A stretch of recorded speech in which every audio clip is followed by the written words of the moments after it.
വിശുദ്ധ പൗലോസ്ലീഹ എഫെസോസുകാർക്ക് എഴുതിയ ലേഖനം അധ്യായം 4 1 മുതൽ 6 വരെയുള്ള വാക്യങ്ങൾ. കർത്താവിനു വേണ്ടി തടവുകാരനായി തീർന്നിരിക്കുന്ന ഞാൻ നിങ്ങളോട് അപേക്ഷിക്കുന്നു, നിങ്ങൾക്ക് ലഭിച്ച വിളിക്ക് യോഗ്യമായ ജീവിതം നയിക്കുവിൻ. പൂർണ്ണമായ വിനയത്തോടും ശാന്തതയോടും ദീർഘക്ഷമയോടും കൂടെ നിങ്ങൾ സ്നേഹപൂർവം അന്യോന്യം സഹിഷ്ണുതയോടെ വർത്തിക്കുവിൻ. സമാധാനത്തിന്റെ ബന്ധത്തിൽ ആത്മാവിന്റെ ഐക്യം നിലനിർത്താൻ ജാഗരൂകരായിരിക്കുവിൻ. ഒരേ പ്രത്യാശയിൽ നിങ്ങൾ വിളിക്കപ്പെട്ടതുപോലെ ഒരു ശരീരവും ഒരു ആത്മാവുമാണുള്ളത്. ഒരു കർത്താവും ഒരു വിശ്വാസവും ഒരു ജ്ഞാനസ്നാനവുമേയുള്ളൂ. സകലതിലും ഉപരിയും സകലതിലൂടെയും സകലതിലും വർത്തിക്കുന്നവനും നമ്മുടെ എല്ലാ പിതാവുമായ ദൈവം ഒരുവൻ മാത്രം. 7 മുതൽ 16 വരെയുള്ള വാക്യങ്ങൾ. കൃപാവരങ്ങളുടെ വൈവിധ്യം. നമുക്കോരോരുത്തർക്കും ക്രിസ്തുവിന്റെ ദാനത്തിനനുസൃതമായി കൃപ നൽകപ്പെട്ടിരിക്കുന്നു. അതിനാൽ ഇപ്രകാരം പറഞ്ഞിരിക്കുന്നു: അവൻ ഉന്നതങ്ങളിലേക്ക് ആരോഹണം ചെയ്തപ്പോൾ അസംഖ്യം തടവുകാരെ കൂടെ കൊണ്ടുപോയി. മനുഷ്യർക്ക് അവൻ ദാനങ്ങൾ നൽകി. അവൻ ആരോഹണം ചെയ്തു എന്നതിൻ്റെ അർത്ഥം എന്താണ്? അവൻ ഭൂമിയുടെ അധോഭാഗങ്ങളിലേക്ക് ഇറങ്ങിയെന്നു കൂടെയല്ലേ? ഇറങ്ങിയവൻ തന്നെയാണ്. എല്ലാ വസ്തുക്കളെയും പൂരിതമാക്കാൻ വേണ്ടി എല്ലാ സ്വർഗങ്ങൾക്കും ഉപരി ആരോഹണം ചെയ്തവനും. അവൻ ചിലർക്ക് അപ്പോസ്തലന്മാരും പ്രവാചകന്മാരും സുവിശേഷ പ്രഘോഷകന്മാരും ഇടയന്മാരും പ്രബോധകന്മാരും മറ്റുമാകാൻ വരം നൽകി. ഇത് വിശുദ്ധരെ പരിപൂർണരാക്കുന്നതിനും ശുശ്രൂഷയുടെ ജോലി ചെയ്യുന്നതിനും ക്രിസ്തുവിന്റെ ശരീരത്തെ പണിതുയർത്തുന്നതിനും വേണ്ടിയാണ്. വിശ്വാസത്തിന്റെ ഐക്യത്തിലും ദൈവപുത്രനെ കുറിച്ചുള്ള പൂർണ്ണ ജ്ഞാനത്തിലും എല്ലാവരും എത്തിച്ചേരുകയും ക്രിസ്തുവിന്റെ പരിപൂർണതയുടെ അളവനുസരിച്ച് പക്വതയാർന്ന മനുഷ്യരാവുകയും ചെയ്യുന്നതുവരെ ഇത് തുടരേണ്ടിയിരിക്കുന്നു. നാം ഇനിമേൽ തെറ്റിന്റെ വഞ്ചനയിൽപ്പെടുത്താൻ മനുഷ്യർ കൗശലപൂർവം നൽകുന്ന വക്രതയാർന്ന ഉപദേശങ്ങളുടെ കാറ്റിൽ ആടിയുലയുകയും തൂത്തെറിയപ്പെടുകയും ചെയ്യുന്ന ശിശുക്കളാകരുത്. പ്രത്യുത സ്നേഹത്തിൽ സത്യം പറഞ്ഞുകൊണ്ട് ശിരസ്സായ ക്രിസ്തുവിലേക്ക് എല്ലാവിധത്തിലും നാം വളരേണ്ടിയിരിക്കുന്നു.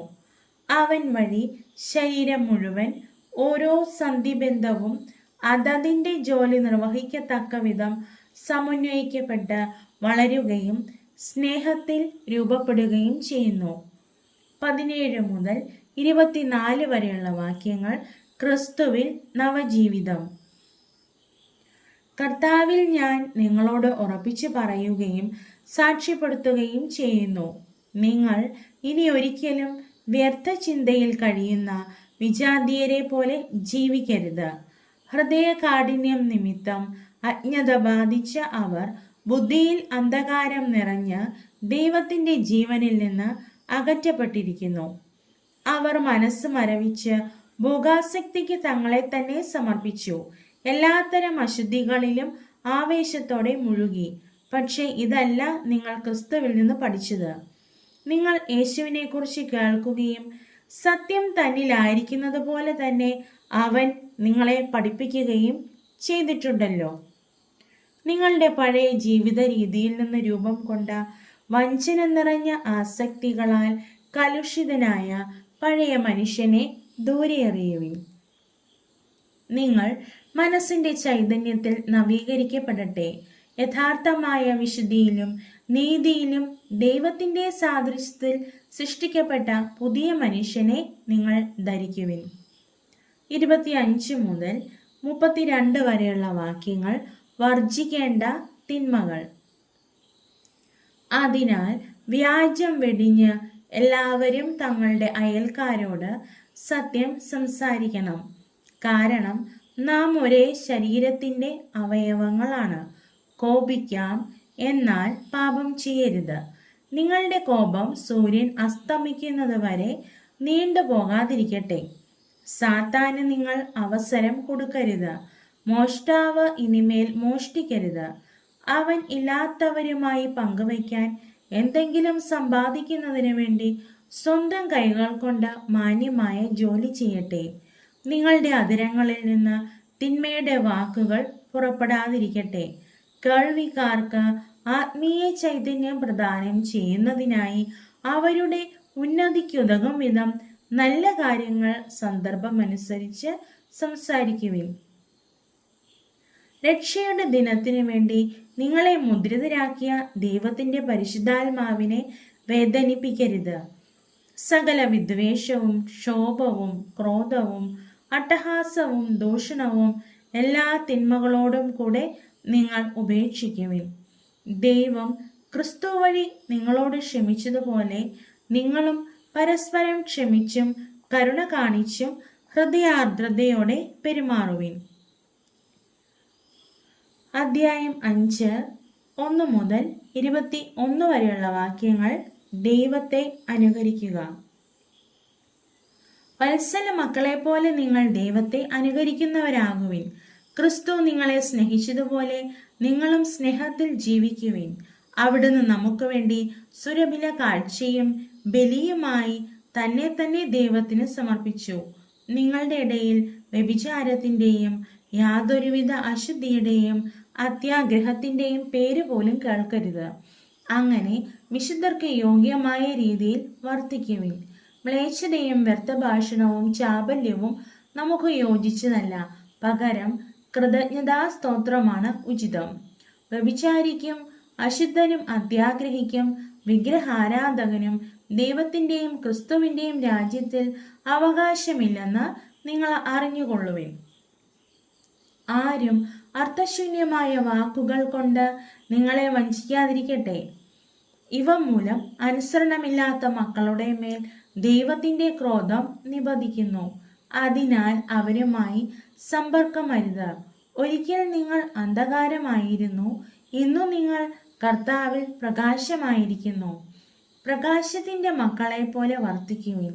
പ്രകാശത്തിന്റെ ഫലം സകല നന്മയിലും നീതിയിലും സത്യത്തിലുമാണ് പ്രത്യക്ഷപ്പെടുന്നത്. കർത്താവിന് പ്രസാദകരമായിട്ടുള്ളവ എന്തെന്ന് വിവേചിച്ചറിയുവിൻ. അന്ധകാരത്തിന്റെ നിഷ്ഫലമായ പ്രവർത്തനങ്ങളിൽ പങ്കുചേരരുത്. പകരം അവയെ കുറ്റപ്പെടുത്തുവിൻ.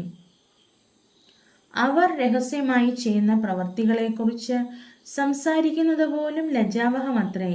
പ്രകാശിതമായവയെല്ലാം പ്രശോഭിക്കും. ഇങ്ങനെ പ്രശോഭിക്കുന്നതെല്ലാം പ്രകാശമാണ്. അതുകൊണ്ടാണ് ഇപ്രകാരം പറയപ്പെട്ടിരിക്കുന്നത്: ഉറങ്ങുന്നവനെ ഉണരുക, മരിച്ചവരിൽ നിന്ന് എഴുന്നേൽക്കുക, ക്രിസ്തു നിന്റെ മേൽ പ്രകാശിക്കും. അതിനാൽ നിങ്ങൾ ആ വിവേകികളെ പോലെ ആകാതെ വിവേകികളെ പോലെ ജീവിക്കാൻ ശ്രദ്ധിക്കുവിൻ. ഇപ്പോൾ തിന്മയുടെ ദിനങ്ങളാണ്. നിങ്ങളുടെ സമയം പൂർണ്ണമായും പ്രയോജനപ്പെടുത്തുവിൻ. ഭോഷ്യന്മാരാകാതെ കർത്താവിന്റെ അഭീഷ്ടമെന്തെന്ന് മനസ്സിലാക്കുവിൻ. നിങ്ങൾ വീഞ്ഞു കുടിച്ച് ഉന്മത്തരാകരുത്, അതിൽ ദുരാസക്തിയുണ്ട്. മറിച്ച് ആത്മാവിനാൽ പൂരിതരാകുവിൻ. സങ്കീർത്തനങ്ങളാലും ഗാനങ്ങളാലും ആത്മീയ ഗീതങ്ങളാലും പരസ്പരം സംഭാഷണം ചെയ്യുവിൻ. ഗാനാലാപങ്ങളാൽ പൂർണ്ണ ഹൃദയത്തോടെ കർത്താവിനെ പ്രകീർത്തിക്കുവിൻ.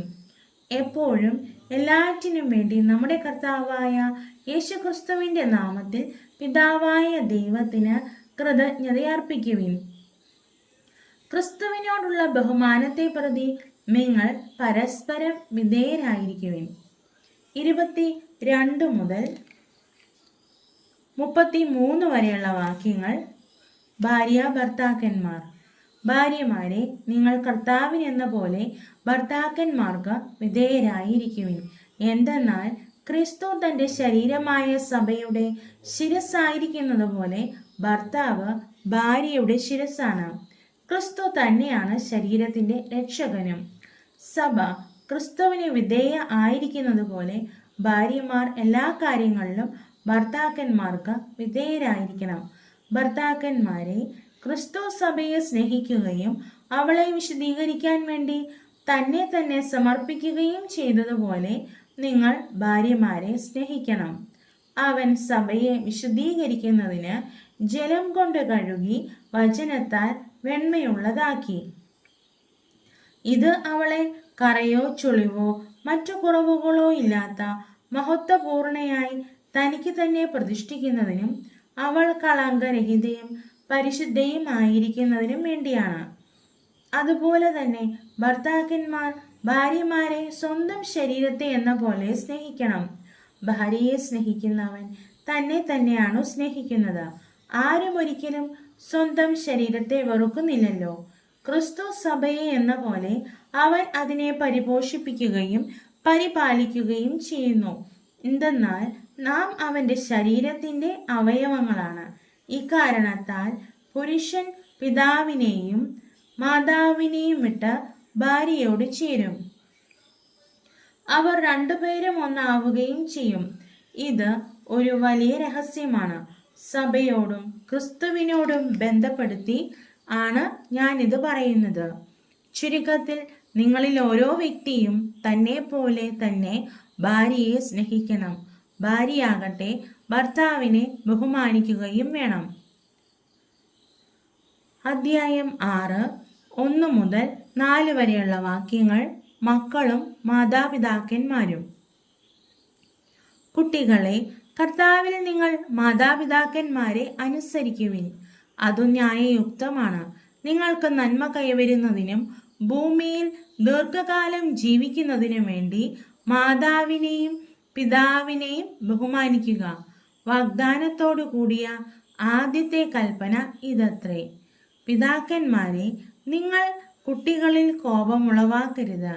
അവരെ കർത്താവിന്റെ ശിക്ഷണത്തിലും ഉപദേശത്തിലും വളർത്തുവിൻ. 5 മുതൽ 9 വരെയുള്ള വാക്യങ്ങൾ. ഭൃത്യന്മാരും യജമാനന്മാരും. ദാസന്മാരെ, നിങ്ങളുടെ ലൗകിക യജമാനന്മാരെ ക്രിസ്തുവിനെ എന്ന പോലെ ഭയത്തോടും ബഹുമാനത്തോടും ആത്മാർത്ഥതയോടും കൂടി അനുസരിക്കണം. മനുഷ്യരെ പ്രീണിപ്പിക്കുന്നവരെ പോലെ അവരുടെ കൺമുമ്പിൽ മാത്രം ഇങ്ങനെ പ്രവർത്തിക്കാതെ പൂർണ്ണ ഹൃദയത്തോടെ ദൈവഹിതം അനുവർത്തിച്ചുകൊണ്ട് ക്രിസ്തുവിന്റെ ദാസന്മാരായിരിക്കുവിൻ. മനുഷ്യന് വേണ്ടിയല്ല, കർത്താവിന് വേണ്ടി എന്ന പോലെ സന്മനസ്സോടെ ശുശ്രൂഷ ചെയ്യണം. ഓരോരുത്തർക്കും സ്വതന്ത്രനോ അടിമയോ ആയിക്കൊള്ളട്ടെ, നല്ല പ്രവർത്തികൾക്ക് തക്ക പ്രതിഫലം കർത്താവിൽ നിന്ന് ലഭിക്കുമെന്ന് അറിഞ്ഞുകൊള്ളുവിൻ. യജമാനന്മാരെ, നിങ്ങളും ഇതേ രീതിയിൽ തന്നെ ദാസന്മാരോട് പെരുമാറുവിൻ. അവരെ ഭീഷണിപ്പെടുത്തരുത്. നിങ്ങളുടെയും അവരുടെയും യജമാനൻ സ്വർഗത്തിലുണ്ടെന്നും അവിടത്തേക്ക് മുഖം നോട്ടമില്ലെന്നും അറിയുവിൻ. 10 മുതൽ 17 വരെയുള്ള വാക്യങ്ങൾ. ആത്മീയ സമരം.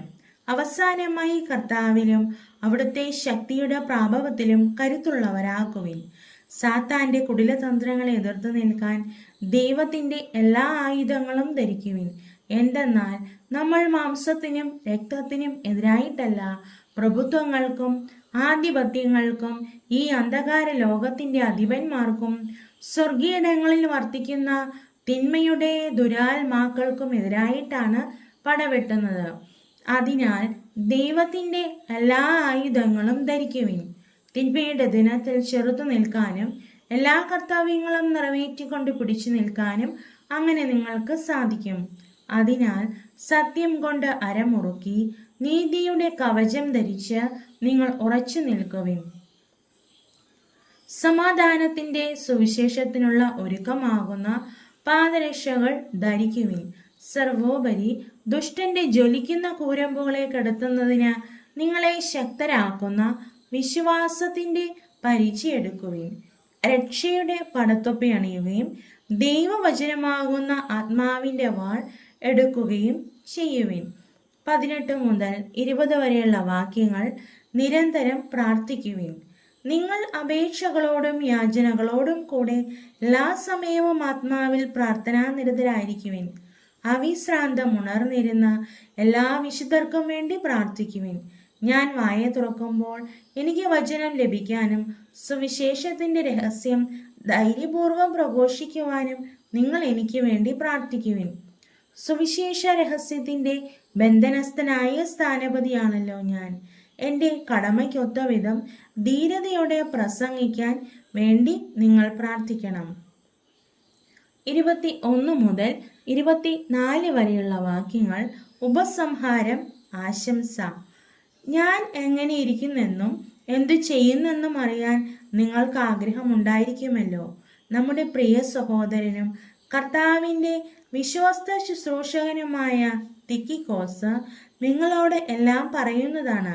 ഇതിനു വേണ്ടി തന്നെയാണ് അവനെ നിങ്ങളുടെ അടുത്തേക്ക് അയക്കുന്നത്. ഞങ്ങളുടെ വിശേഷങ്ങൾ നിങ്ങളെ അറിയിക്കുന്നതിനും നിങ്ങളുടെ ഹൃദയങ്ങളെ ആശ്വസിപ്പിക്കുന്നതിനും വേണ്ടി. സഹോദരർക്ക് പിതാവായ ദൈവത്തിൽ നിന്നും കർത്താവായ യേശുക്രിസ്തുവിൽ നിന്നും വിശ്വാസപൂർവകമായ സ്നേഹവും സമാധാനവും. നമ്മുടെ കർത്താവായ യേശുക്രിസ്തുവിനെ സ്നേഹിക്കുന്ന എല്ലാവർക്കും കൃപയും നിത്യജീവനും ഉണ്ടാകട്ടെ.